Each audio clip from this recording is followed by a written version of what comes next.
Artigo 1. Esta lei estabelece normas básicas sobre o processo administrativo no âmbito da administração federal direta e indireta, visando, em especial, à proteção dos direitos dos administrados e ao melhor cumprimento dos fins da administração. Parágrafo 1. Os preceitos desta lei também se aplicam aos órgãos dos poderes legislativo e judiciário da União, quando no desempenho de função administrativa.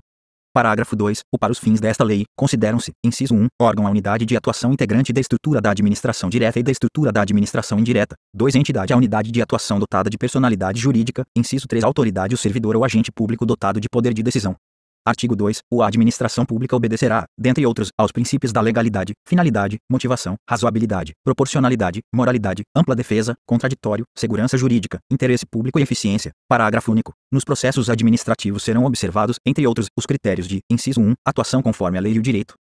2. Atendimento a fins de interesse geral, vedada a renúncia total ou parcial de poderes ou competências, salvo autorização em lei. Inciso 3. Objetividade no atendimento do interesse público, vedada a promoção pessoal de agentes ou autoridades. 4. Atuação segundo padrões éticos de probidade, decoro e boa-fé. Inciso 5. Divulgação oficial dos atos administrativos, ressalvadas as hipóteses de sigilo previstas na Constituição. Inciso 6. Adequação entre meios e fins, vedada a imposição de obrigações, restrições e sanções em medida superior àquelas estritamente necessárias ao atendimento do interesse público. Inciso 7. Indicação dos pressupostos de fato e de direito que determinarem a decisão. 8. Observância das formalidades essenciais à garantia dos direitos dos administrados. Inciso 9. Adoção de formas simples, suficientes para propiciar adequado grau de certeza, segurança e respeito aos direitos dos administrados. Inciso 10. Garantia dos direitos à comunicação, à apresentação de alegações finais, à produção de provas e à interposição de recursos, nos processos de que possam resultar sanções e nas situações de litígio. Inciso 11. Proibição de cobrança de despesas processuais, ressalvadas as previstas em lei. Inciso 12. Impulsão, de ofício, do processo administrativo, sem prejuízo da atuação dos interessados. Inciso 13. Interpretação da norma administrativa da forma que melhor garanta o atendimento do fim público a que se dirige, vedada a aplicação retroativa de nova interpretação. Capítulo 2 dos direitos dos administrados. Artigo 3. O administrado tem os seguintes direitos perante a administração, sem prejuízo de outros que lhe sejam assegurados. Inciso 1. Ser tratado com respeito pelas autoridades e servidores, que deverão facilitar o exercício de seus direitos e o cumprimento de suas obrigações. 2. Ter ciência da tramitação dos processos administrativos em que tem a condição de interessado, ter vista dos autos, obter cópias de documentos neles contidos e conhecer as decisões proferidas. Inciso 3. Formular alegações e apresentar documentos antes da decisão, os quais serão objeto de consideração pelo órgão competente. 4. Fazer-se assistir, facultativamente, por advogado, salvo quando obrigatória a representação, por força de lei. Capítulo 3 dos deveres do administrado. Artigo 4. Os são deveres do administrado perante a administração, sem prejuízo de outros previstos em ato normativo. Inciso 1. Expor os fatos conforme a verdade. 2. Proceder com lealdade, urbanidade e boa-fé. Inciso 3. Não agir de modo temerário. 4. Prestar as informações que lhe forem solicitadas e colaborar para o esclarecimento dos fatos. Capítulo 4 do início do processo. Artigo 5. O processo administrativo pode iniciar-se de ofício ou a pedido de interessado. Artigo 6. O requerimento inicial do interessado, salvo casos em que for admitida solicitação oral, deve ser formulado por escrito e conter os seguintes dados. Inciso 1. Órgão ou autoridade administrativa a que se dirige. 2. Identificação do interessado ou de quem o represente. Inciso 3. Domicílio do requerente ou local para recebimento de comunicações. 4. Formulação do pedido, com exposição dos fatos e de seus fundamentos. Inciso 5. Data e assinatura do requerente ou de seu representante. Parágrafo único. É vedada à administração a recusa imotivada de recebimento de documentos, devendo o servidor orientar o interessado quanto ao suprimento de eventuais falhas. Artigo 7. Os órgãos e entidades administrativas deverão elaborar modelos ou formulários padronizados para assuntos que importem pretensões equivalentes. Artigo 8. Quando os pedidos de uma pluralidade de interessados tiverem conteúdo e fundamentos idênticos, poderão ser formulados em um único requerimento, salvo preceito legal em contrário. Capítulo 5. Dos interessados. Artigo 9. Os são legitimados como interessados no processo administrativo. Inciso 1. Pessoas físicas ou jurídicas que o iniciem como titulares de direitos ou interesses individuais ou no exercício do direito de representação. 2. Aqueles que, sem terem iniciado o processo, têm direitos ou interesses que possam ser afetados pela decisão a ser adotada. Inciso 3. As organizações e associações representativas, no tocante a direitos e interesses coletivos. 4. As pessoas ou as associações legalmente constituídas quanto a direitos ou interesses difusos. Artigo 10. São capazes, para fins de processo administrativo, os maiores de 18 anos, ressalvada a previsão especial em ato normativo próprio. Capítulo 6 da competência. Artigo 11. A competência é irrenunciável e se exerce pelos órgãos administrativos a que foi atribuída como própria, salvo os casos de delegação e avocação legalmente admitidos. Artigo 12. Um órgão administrativo e seu titular poderão, se não houver impedimento legal, delegar parte da sua competência a outros órgãos ou titulares, ainda que estes não lhe sejam hierarquicamente subordinados, quando for conveniente, em razão de circunstâncias de índole técnica, social, econômica, jurídica ou territorial. Parágrafo único. O disposto no caput deste artigo aplica-se à delegação de competência dos órgãos colegiados aos respectivos presidentes. Artigo 13. Não podem ser objeto de delegação. Inciso 1. A edição de atos de caráter normativo. 2. A decisão de recursos administrativos. Inciso 3. As matérias de competência exclusiva do órgão ou autoridade. Artigo 14. O ato de delegação e sua revogação deverão ser publicados no meio oficial. Parágrafo 1. O ato de delegação especificará as matérias e poderes transferidos, os limites da atuação do delegado, a duração e os objetivos da delegação e o recurso cabível, podendo conter ressalva de exercício da atribuição delegada. Parágrafo 2. O ato de delegação é revogável a qualquer tempo pela autoridade delegante.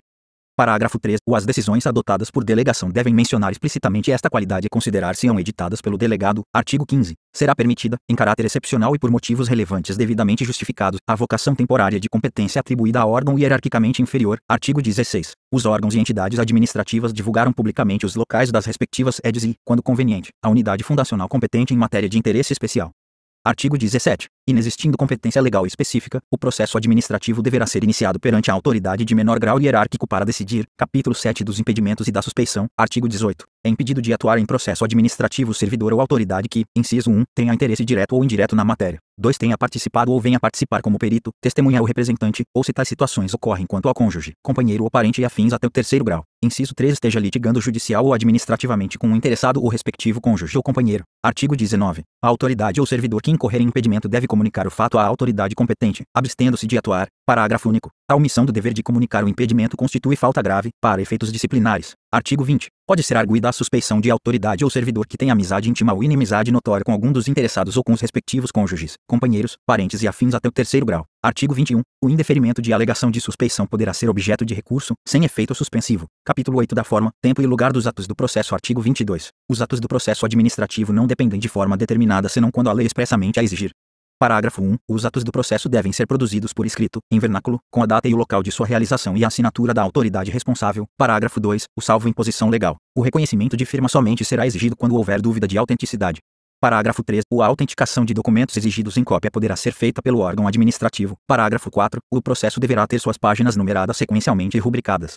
Artigo 23. Os atos do processo devem realizar-se em dias úteis, no horário normal de funcionamento da repartição na qual tramitar o processo. Parágrafo único. Serão concluídos depois do horário normal os atos já iniciados, cujo adiamento prejudique o curso regular do procedimento ou cause dano ao interessado ou à administração. Artigo 24. Inexistindo disposição específica, os atos do órgão ou autoridade responsável pelo processo e dos administrados que dele participem devem ser praticados no prazo de 5 dias, salvo motivo de força maior. Parágrafo único. O prazo previsto neste artigo pode ser dilatado até o dobro, mediante comprovada justificação. Artigo 25. Os atos do processo devem realizar-se preferencialmente na sede do órgão, cientificando-se o interessado se outro for o local de realização. Capítulo 9 da comunicação dos atos. Artigo 26. O órgão competente perante o qual tramita o processo administrativo determinará a intimação do interessado para a ciência de decisão ou a efetivação de diligências.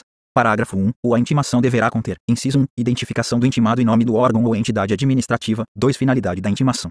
Inciso 3. Data, hora e local em que deve comparecer. 4. Se o intimado deve comparecer pessoalmente, ou fazer-se representar. Inciso 5. Informação da continuidade do processo independentemente do seu comparecimento. Inciso 6. Indicação dos fatos e fundamentos legais pertinentes. Parágrafo 2. A intimação observará a antecedência mínima de 3 dias úteis quanto à data de comparecimento. Parágrafo 3. A intimação pode ser efetuada por ciência no processo, por via postal com aviso de recebimento, por telegrama ou outro meio que assegure a certeza da ciência do interessado. Parágrafo 4. No caso de interessados indeterminados, desconhecidos ou com domicílio indefinido, a intimação deve ser efetuada por meio de publicação oficial. Parágrafo 5. As intimações serão nulas quando feitas sem observância das prescrições legais, mas o comparecimento do administrado supre sua falta ou irregularidade. Artigo 27. O desatendimento da intimação não importa o reconhecimento da verdade dos fatos, nem a renúncia a direito pelo administrado. Parágrafo único. No prosseguimento do processo, será garantido o direito de ampla defesa ao interessado. Artigo 28. Devem ser objeto de intimação os atos do processo que resultem para o interessado em imposição de deveres, ônus, sanções ou restrição ao exercício de direitos e atividades e os atos de outra natureza, de seu interesse. Capítulo 10 da Instrução. Artigo 29. As atividades de instrução destinadas a averiguar e comprovar os dados necessários à tomada de decisão realizam-se de ofício ou mediante impulsão do órgão responsável pelo processo, sem prejuízo do direito dos interessados de propor atuações probatórias. Parágrafo 1. O órgão competente para a instrução fará constar dos autos os dados necessários à decisão do processo. Parágrafo 2. Os atos de instrução que exijam a atuação dos interessados devem realizar-se do modo menos oneroso para estes. Artigo 30. São inadmissíveis no processo administrativo as provas obtidas por meios ilícitos. Artigo 31. Quando a matéria do processo envolver assunto de interesse geral, o órgão competente poderá, mediante despacho motivado, abrir período de consulta pública para manifestação de terceiros antes da decisão do pedido, se não houver prejuízo para a parte interessada. Parágrafo 1. A abertura da consulta pública será objeto de divulgação pelos meios oficiais, a fim de que pessoas físicas ou jurídicas possam examinar os autos, fixando-se prazo para oferecimento de alegações escritas.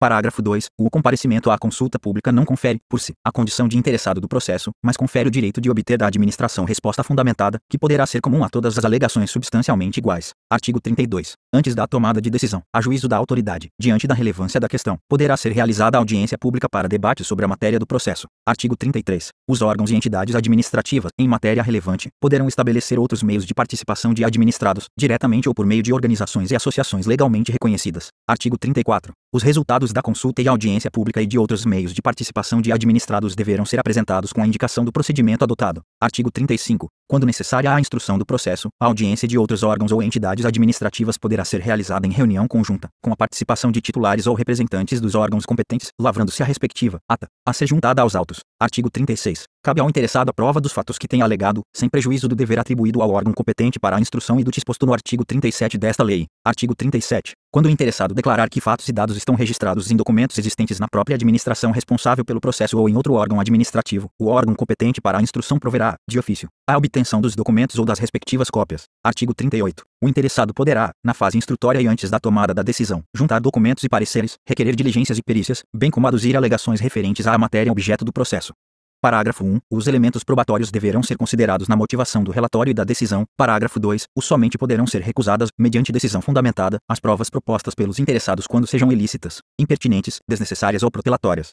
Artigo 39. Quando for necessária a prestação de informações ou a apresentação de provas pelos interessados ou terceiros, serão expedidas intimações para esse fim, mencionando-se data, prazo, forma e condições de atendimento. Parágrafo único. Não sendo atendida a intimação, poderá o órgão competente, se entender relevante a matéria, suprir de ofício a omissão, não se eximindo de proferir a decisão. Artigo 40. Quando dados, atuações ou documentos solicitados ao interessado forem necessários à apreciação de pedido formulado, o não atendimento no prazo fixado pela administração para a respectiva apresentação implicará arquivamento do processo. Artigo 41. Os interessados serão intimados de prova ou diligência ordenada, com antecedência mínima de 3 dias úteis, mencionando-se data, hora e local de realização. Artigo 42. Quando deva ser obrigatoriamente ouvido um órgão consultivo, o parecer deverá ser emitido no prazo máximo de 15 dias, salvo norma especial ou comprovada necessidade de maior prazo. Parágrafo 1. Se um parecer obrigatório e vinculante deixar de ser emitido no prazo fixado, o processo não terá seguimento até a respectiva apresentação, responsabilizando-se quem der causa ao atraso. Parágrafo 2. Se um parecer obrigatório e não vinculante deixar de ser emitido no prazo fixado, o processo poderá ter prosseguimento e ser decidido com sua dispensa, sem prejuízo da responsabilidade de quem se omitiu no atendimento. Artigo 43. Quando por disposição de ato normativo devam ser previamente obtidos laudos técnicos de órgãos administrativos e estes não cumprirem o encargo no prazo assinalado, o órgão responsável pela instrução deverá solicitar laudo técnico de outro órgão dotado de qualificação e capacidade técnica equivalentes. Artigo 44. Encerrada a instrução, o interessado terá o direito de manifestar-se no prazo máximo de 10 dias, salvo se outro prazo for legalmente fixado. Artigo 45. Em caso de risco iminente, a administração pública poderá motivadamente adotar providências acauteladoras sem a prévia manifestação do interessado. Artigo 46. Os interessados têm direito à vista do processo e a obter certidões ou cópias reprográficas dos dados e documentos que o integram, ressalvados os dados e documentos de terceiros protegidos por sigilo ou pelo direito à privacidade, à honra e à imagem. Artigo 47. O órgão de instrução que não for competente para emitir a decisão final elaborará relatório indicando o pedido inicial, o conteúdo das fases do procedimento e formulará a proposta de decisão, objetivamente justificada, encaminhando o processo à autoridade competente. Capítulo 11 do dever de decidir. Artigo 48. A administração tem o dever de explicitamente emitir decisão nos processos administrativos e sobre solicitações ou reclamações, em matéria de sua competência. Artigo 49. Concluída a instrução de processo administrativo, a administração tem prazo de até 30 dias para decidir, salvo prorrogação por igual período expressamente motivada.